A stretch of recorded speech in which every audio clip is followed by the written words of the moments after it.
ಎಲ್ಲರಿಗೂ ನಮಸ್ಕಾರ. ನಾನು ರಾಜೇಶ್ವರಿ. ರಾಜಿ ಅಡುಗೆ ಚಾನಲ್ಗೆ ನಿಮ್ಮೆಲ್ಲರಿಗೂ ಸ್ವಾಗತ. ಇವತ್ತಿನ ಸ್ಪೆಷಲ್ ರೆಸಿಪಿ ತುಂಬಾ ಸುಲಭವಾಗಿ ಕಡಿಮೆ ಸಾಮಗ್ರಿಗಳನ್ನು ಬಳಸಿ ಕಡಿಮೆ ಸಮಯದಲ್ಲಿ ತುಂಬಾ ರುಚಿಯಾದ ಎಗ್ ರೈಸ್ ಹೇಗೆ ಮಾಡೋದು ಅಂತ ನೋಡೋಣ. ಯಾವುದೇ ಸಾಸ್ಗಳನ್ನು ಬಳಸದೆ ಹೊರಗಡೆ ಸಿಗೋ ಎಗ್ ರೈಸ್ಗಿಂತ ತುಂಬಾ ರುಚಿಯಾಗಿರೋ ಎಗ್ ರೈಸನ್ನು ಮನೆಯಲ್ಲೇ ಮಾಡ್ಕೋಬಹುದು. ಬನ್ನಿ ಈಗ ತಡ ಮಾಡದೆ ಎಗ್ ರೈಸ್ ಮಾಡೋ ವಿಧಾನನ ನೋಡೋಣ. ಎಗ್ ರೈಸ್ ಮಾಡೋದಕ್ಕೆ ಮೊದಲು ನಾನಿಲ್ಲಿ ಒಂದು ಕಡಾಯಿಗೆ 4 ಟೇಬಲ್ ಸ್ಪೂನ್ ಅಷ್ಟು ಎಣ್ಣೆನ ಸೇರಿಸ್ಕೊಳ್ತಾ ಇದ್ದೀನಿ. ಎಣ್ಣೆ ಬಿಸಿ ಆದ ನಂತರ ಅರ್ಧ ಟೀ ಸ್ಪೂನ್ ಸಾಸಿವೆ, ಅರ್ಧ ಟೀ ಸ್ಪೂನ್ ಜೀರಿಗೆ, ದಪ್ಪ ಗಾತ್ರದ ಒಂದು ಈರುಳ್ಳಿನ ಸಣ್ಣಗೆ ಕಟ್ ಮಾಡಿ ಸೇರಿಸ್ಕೊಂಡಿದ್ದೀನಿ. ನಂತರ ಸ್ವಲ್ಪ ಕರಿಬೇವು, 2 ಹಸಿಮೆಣಸಿನ್ಕಾಯಿನ ಸಣ್ಣಗೆ ಕಟ್ ಮಾಡಿ ಸೇರಿಸಿ 6 ಹೆಸರು ಬೆಳ್ಳುಳ್ಳಿ, ಅರ್ಧ ಇಂಚು ಶುಂಠಿನ ಕ್ರಷ್ ಮಾಡಿ ಸೇರಿಸ್ಕೊಂಡಿದ್ದೀನಿ. ಈಗ ಶುಂಠಿ ಬೆಳ್ಳುಳ್ಳಿಯಲ್ಲಿರೋ ಹಸಿ ವಾಸನೆ ಎಲ್ಲ ಹೋಗಿ ಈರುಳ್ಳಿ ಸ್ವಲ್ಪ ಟ್ರಾನ್ಸ್ಪರೆಂಟ್ ಆಗೋವರೆಗೂ ಫ್ರೈ ಮಾಡ್ಕೊಳ್ಳೋಣ. ಈರುಳ್ಳಿ ಇಷ್ಟು ಫ್ರೈ ಆದರೆ ಸಾಕು. ಈಗ ದಪ್ಪ ಗಾತ್ರದ್ದು ಒಂದು ಟೊಮೊಟೊನ ಸಣ್ಣಗೆ ಕಟ್ ಮಾಡಿ ಸೇರಿಸ್ಕೊಳ್ತಾ ಇದ್ದೀನಿ. ಟೊಮ್ಯಾಟೊ ಸೇರಿಸಿದ ನಂತರ ಟೊಮ್ಯಾಟೊ ಪೂರ್ತಿಯಾಗಿ ಮೆತ್ತಗಾಗೋವರೆಗೂ ಫ್ರೈ ಮಾಡ್ಕೊಳ್ಳೋಣ. ನೋಡಿ, ಈಗ ಟೊಮ್ಯಾಟೊ ಪೂರ್ತಿಯಾಗಿ ಮೆತ್ತಗಾಗಿದೆ. ಈಗ ಇದಕ್ಕೆ 3 ಮೊಟ್ಟೆನ ಸೇರಿಸ್ಕೊಳ್ತಾ ಇದ್ದೀನಿ. ಮೊಟ್ಟೆ ಸೇರಿಸಿದ ತಕ್ಷಣ ಸೌಟಾಡ್ಸಕ್ಕೆ ಹೋಗ್ಬಾರ್ದು. ಮೊಟ್ಟೆ ಸೇರಿಸಿ 1 ನಿಮಿಷದ ನಂತರ ಮಸಾಲ ಪುಡಿಗಳನ್ನ ಸೇರಿಸ್ಕೊಳ್ಳೋಣ. ಈಗ ರುಚಿಗೆ ತಕ್ಕಷ್ಟು ಉಪ್ಪನ್ನು ಸೇರಿಸ್ಕೊಳ್ತಾ ಇದ್ದೀನಿ.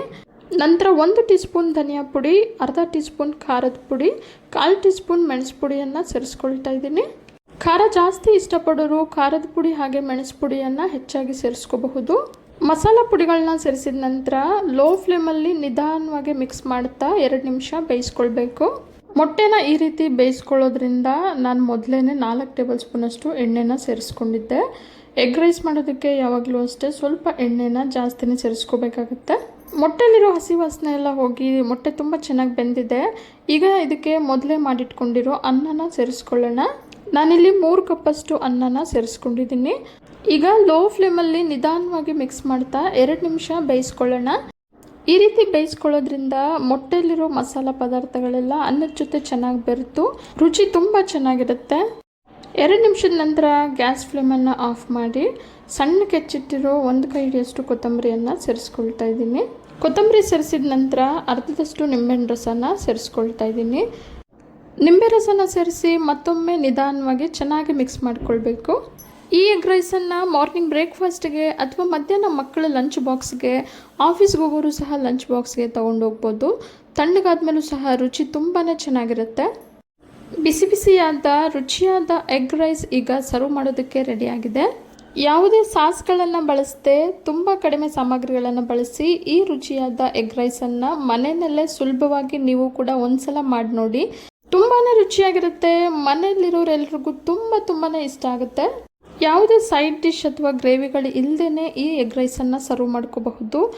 ಬ್ಯಾಚುಲರ್ಸು ಸಹ ತುಂಬಾ ಕಡಿಮೆ ಸಮಯದಲ್ಲಿ ಈ ರುಚಿಯಾದ ಎಗ್ ರೈಸನ್ನು ಮಾಡ್ಕೋಬಹುದು. ಇವತ್ತಿನ ಸ್ಪೆಷಲ್ ರೆಸಿಪಿ ಎಗ್ ರೈಸ್ ನಿಮಗೆಲ್ಲ ಇಷ್ಟ ಆಗಿದೆ ಅಂದ್ಕೊಂಡಿದ್ದೀನಿ. ಇಷ್ಟ ಆಗಿದ್ದರೆ ಈಗಲೇ ಒಂದು ಲೈಕ್ ಮಾಡಿ, ಹಾಗೆ ನಿಮ್ಮ ಫ್ಯಾಮಿಲಿ ಆ್ಯಂಡ್ ಫ್ರೆಂಡ್ಸ್ ಜೊತೆ ಶೇರ್ ಮಾಡಿ. ಮತ್ತಷ್ಟು ಸುಲಭ ಹಾಗೂ ರುಚಿಯಾದ ರೆಸಿಪಿಗಳಿಗೋಸ್ಕರ ರಾಜಿ ಅಡುಗೆನ ಸಬ್ಸ್ಕ್ರೈಬ್ ಆಗೋದನ್ನು ಮರಿಬೇಡಿ. ಮತ್ತೊಂದು ರುಚಿಯಾದ ರೆಸಿಪಿಯೊಂದಿಗೆ ಮುಂದಿನ ವಿಡಿಯೋದಲ್ಲಿ ಸಿಗೋಣ. ಧನ್ಯವಾದಗಳು.